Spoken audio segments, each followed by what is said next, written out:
Industrija hrane u svetu se brzo menja i ove promene prate određene trendove u ishrani, prate određene zahteve konzumenata i prate naravno situacije koje se dešavaju širom sveta. Pa tako ćete na jednoj strani imati zahteve za osiguranjem dovoljnih količina hrane, što bi značilo fokus na određeni transport, na proizvodnju, na osiguranje adekvatnih sirovina i konstantni priliv takvih sirovina. A sa druge strane, u drugim krajevima sveta imat ćete neke specifične zahteve i potrebe za novim proizvodima koji su na bazi biljaka, koji su namenjeni za ishranu vegana, vegetarijanaca, fleksitarijanaca i tako dalje.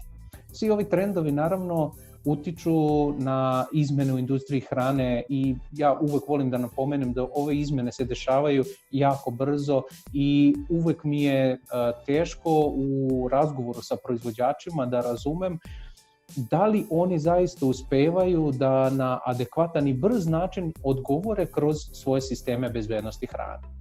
Da bismo pričali uopšte o sistemima bezbednosti hrane, moramo da pričamo naravno i o trendovima koji su povezani sa tim sistemima. I za ovaj vlog iskoristio sam priliku da pozovem, sada slobodno mogu da kažem, mog dugogodišnjeg prijatelja, gospodina Simona Timperleya, koji je osnivač internacionalne mreže za kvalitet, odnosno IFSQN. I ovom prilikom Simon i ja ćemo razgovarati o predstojećim trendovima u industriji hrane, ali iz nekog ugla, u stvari bezbednosti hrane, i spojit ćemo naše iskustva, s jedne strane auditora, proveravača i sa druge strane čoveka koji je u industriji hrane preko 20 godina i koji kroz IFSQN mrežu dobija zaista neverovatne informacije o tome šta se dešava u svetu, kakvi su trendovi i kako da jedan proizvođač brzo odgovori na zahteve koji se stalno menjaju.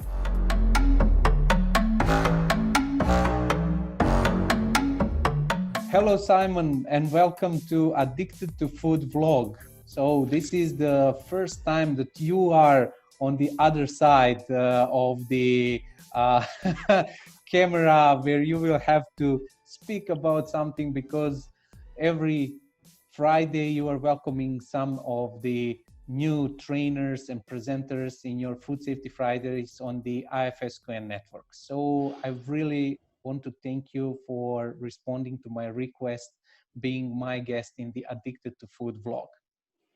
Okay, dober dan, Vladimir, firstly.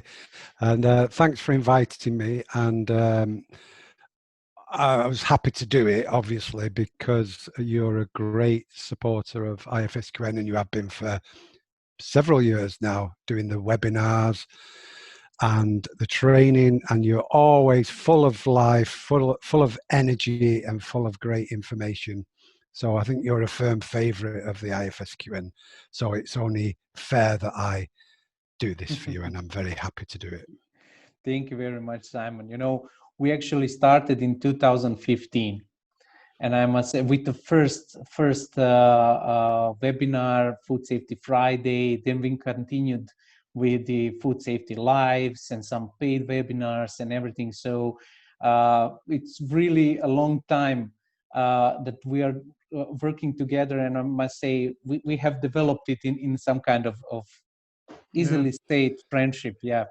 Yeah. Do you remember 2015 was actually the first year that did Food Safety Fridays webinars, so you were in it from the beginning. But can you remember how we got together? I can't remember. Do you remember? Well, I remember because yesterday I was doing something with the new website of the Addicted to Food vlog, and on this website I wanted to put all the recording that I made, not for the IFSQN and linked to the IFSQN. And then I was watching some of the recordings of the webinars, and we were so young, I must say.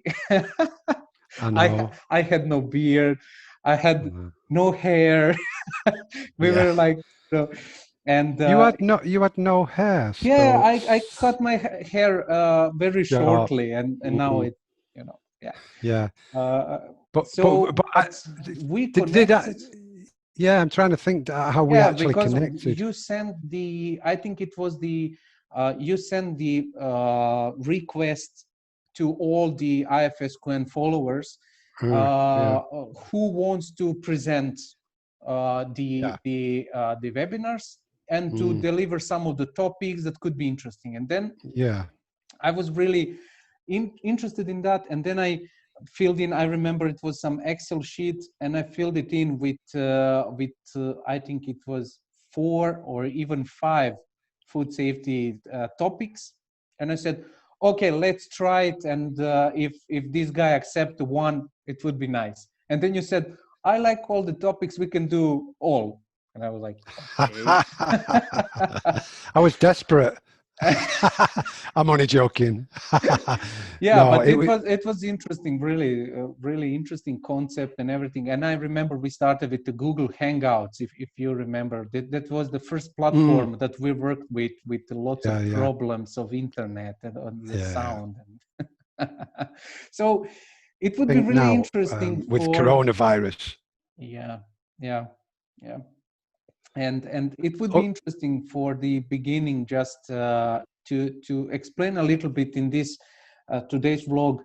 How did you come up with the idea of the IFSQN? How did you started at all with this website, with the forum, with communication and everything? yeah. I think you better go and get yourself a cup of coffee or something. It's a long story. No, I think if we go back in time now, 1998 is how long ago is that? Oh, 98, that, 22 years, 22 years. So I think if I'm right, in 1998 the BRC introduced the food standard. In my mind, 1998. Is that right? something Or was like it that. before? Yeah.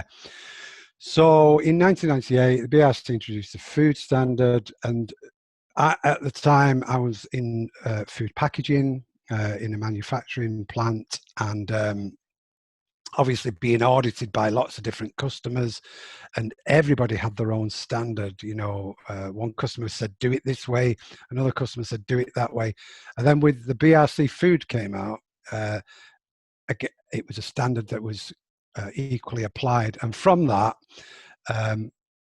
Within, I think, about 3 years, the BRC packaging standard came out. So we had to obviously work to that standard and achieve. It was a demand by customers who had got the BRC food standard, and they required us to get that. So I think we was one of the first companies to get it in the UK. And a part of that was training. So training of employees, you know, training of the HACCP team, let's say, and all those. And there wasn't really training specific for packaging. It was food. So when we was training employees internally, we'd get a consultant in, and they'd be telling the employees who manufacture packaging or print packaging and convert packaging, not how to store meat separate from, you know, raw and cooked meat, and use different colored chopping boards and all these things. And it just went over the operators' heads. So I thought to myself, you know what, I'm going to make a training. So I made a training, and it was a booklet and a PowerPoint.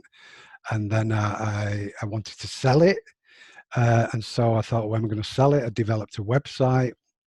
So initially the website was just specifically to sell these trainings, and there were posters and booklets and PowerPoints, and they grew into different language versions and things, but still all packaging related.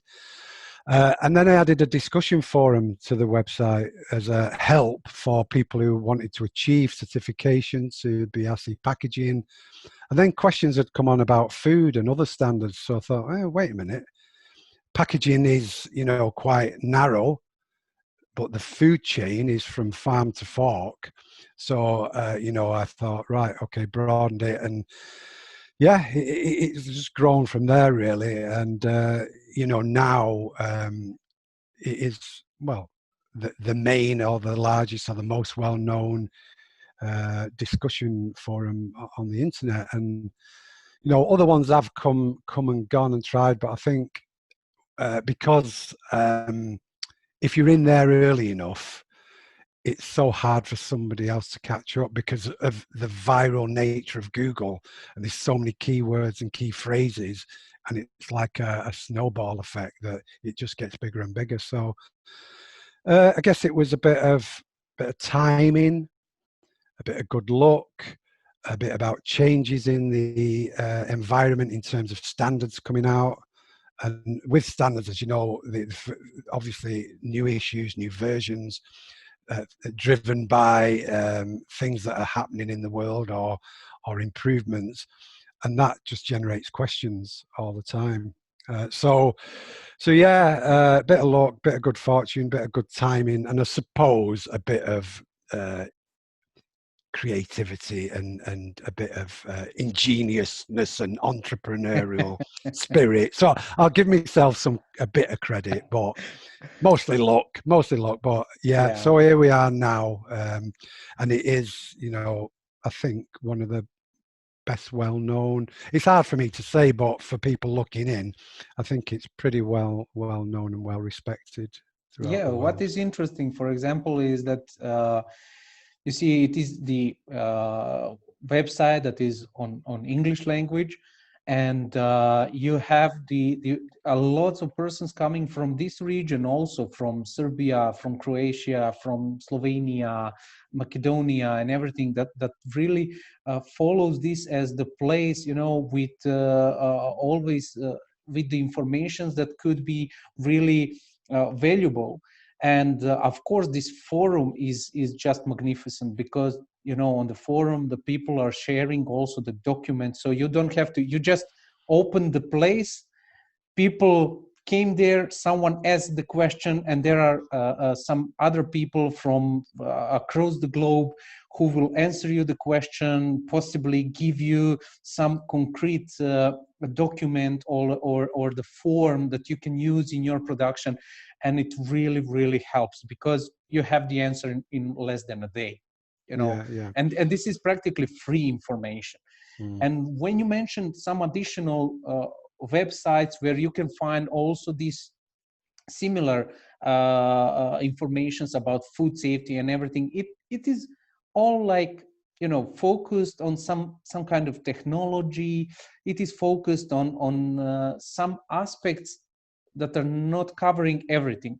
But on the IFSQN, I think that everything is covered. Every requirement of the standards, all standards for the, although you started with the focus of BRC, you have now there are discussions about FSSC, about ISO 22000 new versions, additionally about ISO 9001 and HCCP, etc. So this is, your network really has grown globally, and it really can make a change. Yeah, and I think one thing I would stress is that, initially I was very active on the forums, actually answering questions myself.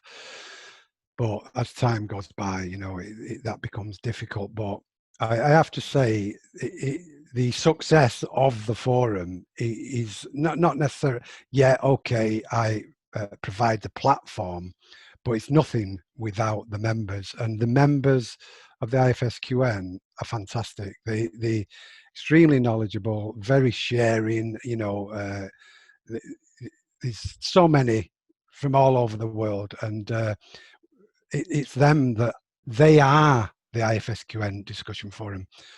Some new people come along now, they don't even know who I am. They know who some of the main members are. I'm just, in fact, we have a Member of the Month award. And really? So let's say this has been going a few years. So every month we have a Member of the Month, and they win, like I think last year it was a flashlight, a torch, like an nice auditor tool to go and check for spiders, webs and things. And it has Member of the Month 2020 IFSQN. So we send that. So each month is a different Member of the Month. And I actually won it in December. And you know, do you know when anybody wins it, there's a post goes on the forum. Such and body is member of the month for April 2020, and loads of people type, "Oh, well done, thanks so much. You really deserve this." Blah blah blah. When I got member of the month, it was tumbleweed. Nobody said well done. Very few, because and that's the truth of the matter, is that because I'm not active, people don't really know me, and that's great, because Yeah. the real stars are the people who just every day are just answering technically those things, and that's what it's about. When I think about it, if I look just as the visitor of the IFSQN, when I think about it, you only exist in these Food Safety Fridays as That's the right. intro person. When you look at the, if I don't know you and look at the IFSQN website, I would see a lots of presenters. I would see a lots of different persons. I would see Tony for some training. Myself, yes, Charles. Charles, you know, and on the forum and everything. But actually, yeah. So guess what? Are you sorry now? You invited me. I'm nobody. This is going to really go down. You thought this was going to be your biggest vlog, but should we end it? Should we end? I would call it the person behind the IFSQN. Who is the person behind the IFSQN? Exactly. That's how I will call this vlog. That's fine. That's fine. But yeah, I'm happy for it to be that way, and it wouldn't be anything without the members. And also, yes, as I say, with the webinars, if people like you don't give your time to create a presentation, to deliver that presentation and share your knowledge, well, we haven't got webinars, have we? So I'm just a facilitator. The website's just, you know, some HTML without people. I remember when we started in 2015 and we had the webinars and everything, and it was also the first time for me to have this type of training, because before that I always had the trainings in live, on site, in-house, etc. And what was really interesting was, you know, the feeling you are in your home or in the office, and there is another person that organizes everything, and then you have like 1,000 participants, you know, writing in the chat from I don't know, from Iraq, from America, from England, from Spain, and it was like, oh my God, this is totally crazy. This is totally another aspect of the trainings. And we had this, and in 2020 you have Corona, and unbelievably, I remember for the topic that we had about the COVID-19 in the food industry, and I think there were like 6,000 people present there. 6,000. Yeah. It's unbelievable. When you actually look, when you're in the webinar now, at the first, I must admit, when we first started with them in 2015, I was very nervous. It was very new, not used to doing this type of thing, and you could tell. You could really tell. But as time goes by, it's just me and you. It's just me and you, and you don't realize that there are potentially 1, 2, 3, 4, 5,000 people watching. But when you think about them in a football stadium, real people, and from all over the world, you know, literally, like you say, you couldn't name a country that doesn't attend the IFSQN. I think there's 250 odd countries in the world. There's probably not a country not been represented, and you know, the emails that I get often, I get loads of emails, lots and lots of emails from people just saying, you know, I really appreciate these free webinars. You know, I mean, they might live in a very, let's say somewhere in Africa, where there's no access really to training, regular free training as well, on lots of different topics, where they get to network with people, ask the questions live of the presenter. And when I get that, it makes me so pleased. If I get an email from somebody like that, I think to myself, yeah, it's brilliant, because it is a lot of work. It's a lot of work. At the moment, right now, I'm gathering all the information. So first I've got to gather who wants to do it. And that's the easy bit. When do you want to do it? And then gathering the information. Can I have your title? Can I have your synopsis? Can I have your bio information? And chasing. And then it's all got to go on the website. And then the webinars have got to be created. And then you've got to do them. But I don't, all of that is worth it because of the knowing which the feedback we get. And the comments, at the end of the webinars, if you've done a webinar, and the praise that you get, which you invariably do. It's great, isn't it? It's fantastic. Yeah, it is. Yeah, it is. And I've really liked the aspect of the free food safety Fridays. So this was like, it's 1 hour, okay, but in this 1 hour, you get such a valuable information.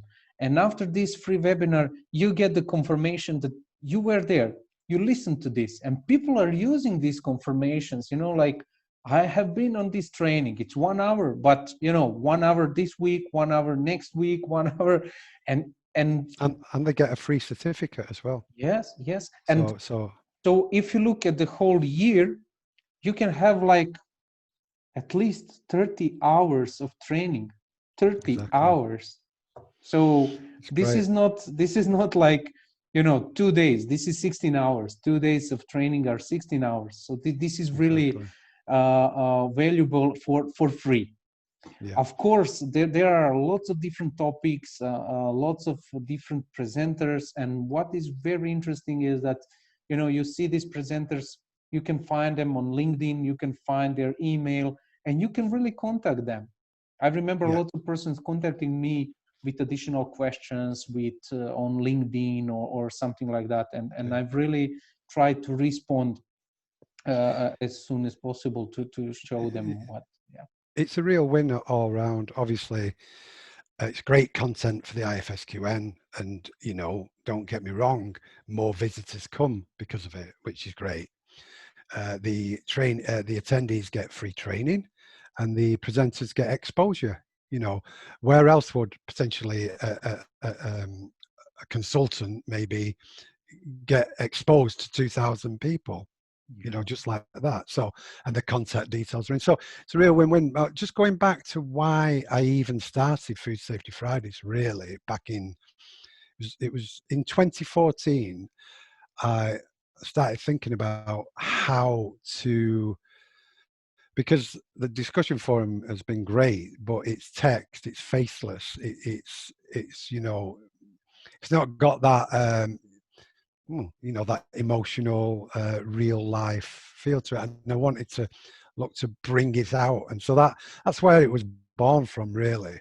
And now in 2020, we're in 21 now, because of coronavirus, everybody is doing webinars, Zoom, Teams, everybody's doing it. So I hope that, and I haven't seen it, that IFSQN's webinars drop down. I don't think so, because we've got such a loyal following, and I think it's built its reputation, hasn't it, over the years. So yeah. Perfect. So this was also a good intro for the topic that I wanted to discuss with you, because you have all the information from the IFSQN and these presenters and magnificent topics and everything. And on the other hand, I'm an auditor who has the potential to hear about, of course, new technologies, about new products on the market, etc. And this was the my wish that we talk a little bit about the food safety trends that will come in the future years. Let's say, namely this year, and let's say next 2 years, like period of 3 years. And with lots of different vlogs that I already had done and discussions, the main thing that is mentioned there is that, you know, in previous years and next years, who drives the change? The change are driven by the retailer, but of course by the consumer who wants healthier products, who wants, I don't know, animal welfare, sustainability, etc. And all of this is transferred to the requirements of the retailers, and retailers are moving these requirements to their suppliers, to the producers of private brand products, and also to the GFSI and these certification schemes. So what are your thoughts from the IFSQN inputs and from your own feeling, what will happen in the future regarding the food safety? Really? You're asking me? Yes. Gee, you know, I don't really know, Vladimir. I've got to be honest with you. I listen to things like, you know, you presented on 3D printing of food and, you know, things like that. And it blows my mind, you know. I can't think of anything huge, to be honest with you. There's always incremental change, you know, like obviously things like food fraud and because of you know, the way the world's changing, you know, food defense because of terrorism and things like that. This year or last year, who'd have ever thought of coronavirus? Who could have said, right, this is the way we need to go with sort of food safety management or any business because of this. But we'll never be the same. I mean, look how, well, you probably know yourself, how third-party audits and customer audits and remote audits and technology now is being used a lot more. It's always been there. The technology to do remote audits has been there, but there was no driver to do it. And so asking me to think of what might be, I find that hard to but you already mentioned a lot of things, you know. Let's start from this, you know, the remote audits. This will change the industry of the audits. You know, there are types of audits that you can perform it completely remotely, like ISO 9001, for example. You know, even the ISO 22000. You know, if this is certified once in a 3 year, and you have the certificate for 3 years, then you have the surveillance audits on 2nd and 3rd year. Who says that one of the surveillance audit you cannot perform remotely? Why not? If company didn't have any non-conformities and it operates good, why not? Maybe you can use this to lower some of the costs for the company and for yourself, of course. So this could be some change in this process, in the process of audits, in the process of certification. Also, what you mentioned is this COVID. We had 2 webinars last year about this, and this is changing also. Let's look at the trainings in the food safety. They are becoming more and more webinars, you know, where people will not wait for the trainer to come on site and to say, I will come on the 15th of March and we will have the training from 8 to, you know, it will be easier to say, I will record it. If you can participate on 15th of March, then okay. If you cannot, you can look at the recording at any time you want. After you finish, you will have some, I don't know, tests with questions, and after that you can download your certificate. So why? This is perfect. This is real change. And of course, this COVID has bring some of the issues where I think, Simon, I was really thinking about it, you know, And we were always focused on the hazard in the food industry, like chemical, like biological allergens, etc. But with this COVID, I think that we will need to shift the situation and to look really, as ISO 22000 asks, to look at the risks for the business. So we will need to think about the supply chain. We will need to think about this purchasing process, about having all the time the ingredients, the amount that we need, the disinfection and cleaning agents. And one thing is also to think in these risks. This is the workforce.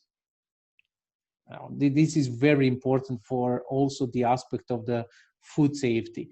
And in next 3 years, I think that focus would be on these risks, and every producer who really sit down with the people, with the management, with the responsible persons, and go through these risks and think out about some action plans or some preventive plans. They will be really step in front of competition or other producers. So this is several things that I can come up with when we talk about it from some webinars and other trainers and etc. Yeah, it is funny though that they usually has to be, well, there always has to be a driver for change, don't they? And we've had, that's the biggest one I can ever think of, coronavirus, as a driver for change. It's an emergency. You have to do that. And how do you create within your organization, within your business, that driver for change without an emergency? That's where the preventive approach of saying, like you say about looking at risk, well, what could happen, and really digging into it and really thinking about it and involving people and getting people interested. Because it's usually we're very reactive after the fact, a corrective action to a non-conformance. Or this has gone wrong, how do we fix it? This has gone wrong, how do we fix it? And maybe how do we stop it ever happening again? But to create that assessment of a risk, you have to be very good. It does take very good management to take the time to sit down and really assess risk, doesn't it? But that's about being a world-class company. And we always, what I saw with this COVID also, but with some also earlier situations regarding the crisis, like in 2014 or 15 in Serbia, there were really great floods, and this influenced also some of the producers in affected areas. And we are always focusing, when we say crisis situation or some situation with floods or fires, etc. We always think about people. We think about the equipment and that's it. But again, in all of this situation, what we forgot is the food safety. Coming back to this production area, if equipment is okay, do we need some additional cleaning? What happens with the affected products? How we are going to handle with them? Are they going to be destroyed? Can they be maybe reworked, etc., etc.? So these are all the situations that somewhere along the way people just or the companies forget what to do with the products. But I think that future will bring the more focus on this, let's say, not hazards, but risks regarding the business, regarding the operation, etc. So this is one thing. And of course, you mentioned the food fraud. So I had the opportunity to speak with people in some of the previous vlogs about the vegan products, about the certification of vegan products and the food safety of the vegan products. And in this, we also mentioned that, food fraud is a big question regarding the vegan products, regarding the labeling, regarding the purchasing of ingredients and so forth. Yeah. So this is something in the future that I think will be changed. Yeah. So regarding the IFSQN and the inputs, of course, there will be a lots of new topics. I remember that there were some topic about the traceability. I think it was about the new way of tracing the products. This is from DMV. Oh, blockchain. Yeah, the blockchain. So this is something for the future very important in preventing the food fraud and also to improve the traceability of products. Exactly. Yeah. Exactly. Yeah. So yeah, we've got I think 26 webinars will be running this year. So really excited for it. Yeah. And what's your subject this year? Or I think I cannot remember. What is the subject? Yeah, I cannot remember. I think that it is something to do with the ingredients, with the new trends, etc. Because you know that I like to talk about new trends and how food safety is following these trends, and so this is one thing that really interests me. You know, there are ingredients now made like meat from the laboratory, honey from the laboratory. You already mentioned 3D printed food. So this is really fast changing of the industry, and food safety will have to really struggle with this. But one thing to mention also, you have also on the IFSQN Food Safety Live events. So these food safety live events are very interesting. You have changed, actually we talked together last year to change a little bit the concept of the food safety live, and we agreed to focus the food safety live only on the, let's say, trends, so that all presenters that are coming are talking about these trends, about new things. And I think this had what was your response from the 2020 Food Safety Live, or the response of the? Yeah, well, Food Safety Live, for those that don't know, is whereas the Food Safety Fridays are, let's say, every Friday or every other Friday for 1 hour, then Food Safety Live is, let's say, a 2-day event where, we have a series of presentations, and there's been different things over the years. There's been PowerPoints, there's been no PowerPoints, and just presenters just talking and answering questions. There's been roundtable debates where we've had several presenters, discussing a topic. So we try and change it and just keep it interesting.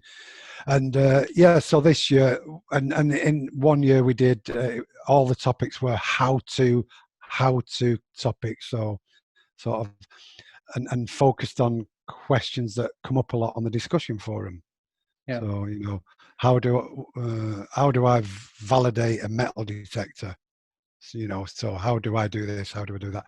So we try and switch up. But this year we're looking at latest trends, because IFSQN has to be at the cutting edge of food safety.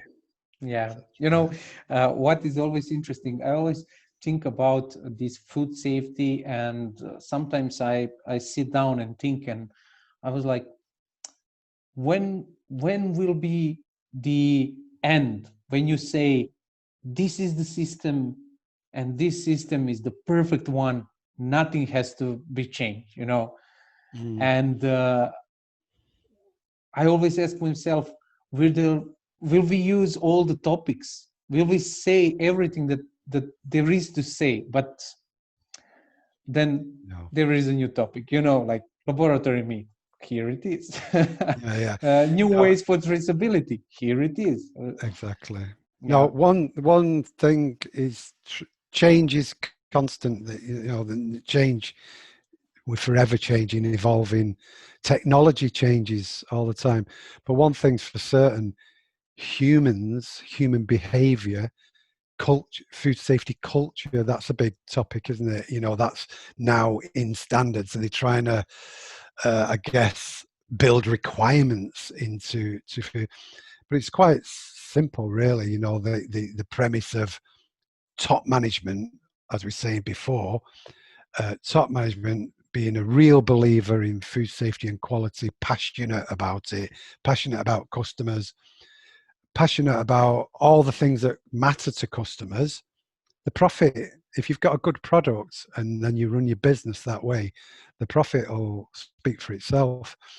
But it's a big struggle in a lot of companies. That is the one of all the technical subjects, such as, you know, food frost, TASSUP, VASSUP, HASSUP, this, that, and the other, whatever.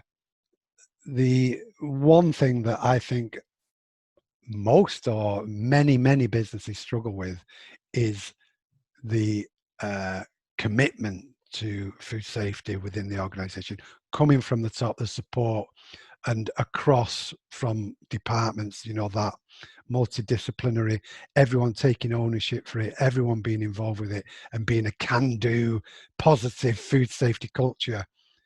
Yeah, in reality, it's the minority that, you know, if you ask the quality or food safety manager, that probably the minority would say, you know, our food safety culture is the best. You know, a lot of people really struggle with that. So in terms of, will we ever stop talking about it? No, because things evolve. The climate, the external forces, technology within it, tools, technologies, equipment, and then big things that come along, whether it be terrorism or people fraud. People always find innovative ways to make money and defraud, or a huge thing like coronavirus. You know, who knows what's coming next? We can only try to think about it.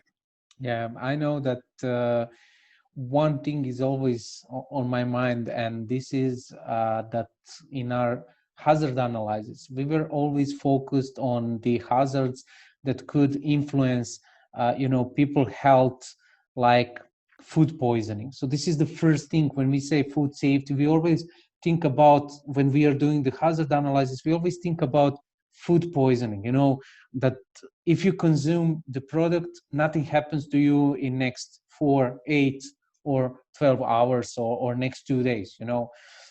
But what we forget in this hazard analysis, this is the some added effects of consuming our food products during the several years on the human organism. And I think in the future also the hazard analysis will significantly change in this way. So this will mean that on the market, when you say I have a safe product, it's a must. But I have a healthy product, it would mean, or healthier choice, it would not mean just the ingredients. It would mean also that your process of production is done in a such a way that you minimize the hazard that could have some negative effects on the organism, you know. So Yeah. this will really change the focus and the industry and everything. Yeah, definitely. I remember you doing a webinar on safe and healthy Yes, safe and food products. healthy. Yeah, yeah. But yeah, on that, you know, things like, well, the other day, we for dinner at night, one of the, I can't remember what it was, but one of the things on the plate was broccoli. You know, broccoli. Yes, yes. So obviously broccoli, you cut it, but then they're quite tight, the heads. So anyway, we were sat around the table and was eating it, and I had eaten most of my broccoli, and my wife was what's that? Like some black, you know, like, I said, is it burnt? Is it? And so we all started looking at our broccoli, and it was infested with these black insects, and it was organic. She said, "Well, it's organic." I said, "Yeah, exactly. That, you know, they don't use pesticides or anything like that." So on the one hand, you know, you've got a broccoli with no insects but full of pesticides. On the other one, you know, so which is the most healthy? The healthier one is the organic broccoli with the protein of the insects in it, of course. Yeah, but that opens a new discussion. So but I don't know whether that I don't know if that was relevant or not, Vladimir. Yeah, but it is interesting, because this opens a lots of questions, like, you know, the organic certification, the food frauds that are connected with the organic, for example, the let's say they are not using pesticides in the organic production, but they are using some types of the, again, organic agents to neutralize these insects, and you know, all of this is coming again to some ethical points of view. So we have developed our food safety systems with using pesticides and everything to protect our food and to arrange that we have a food security, meaning that we have a lots of food for people. And statistics say that you know, there is less hunger in the world than it was like 5 years or 10 years ago. So we can say that we succeeded in providing the food for the people on the planet.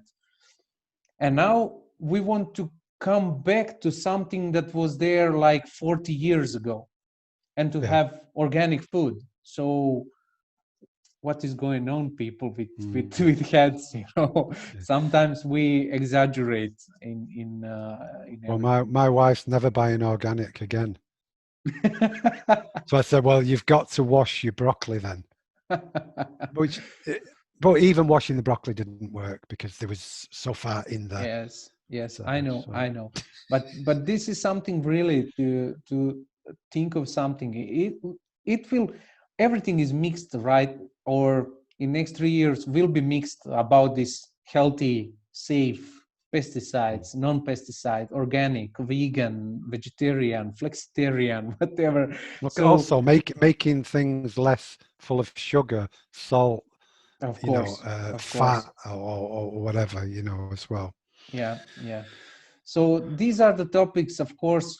During the 2021, we are going to talk about this in the Food Safety Fridays, in the additional webinars on the forum and everything.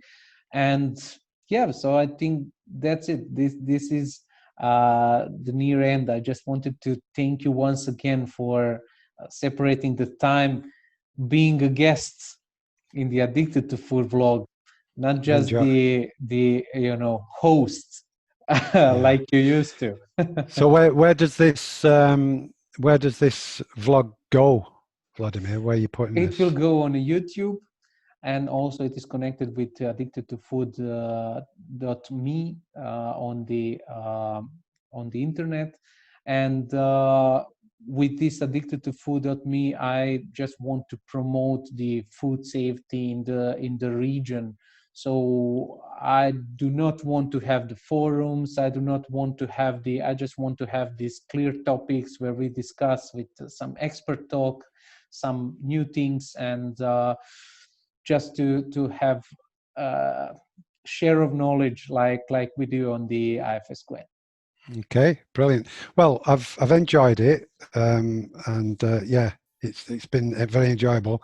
But I'd just like to say, everybody, like this video on YouTube, put a nice comment in there for Vladimir and give him some kudos, and subscribe to his channel and switch on notifications, because I mean this, Vladimir, you are a credit to the industry.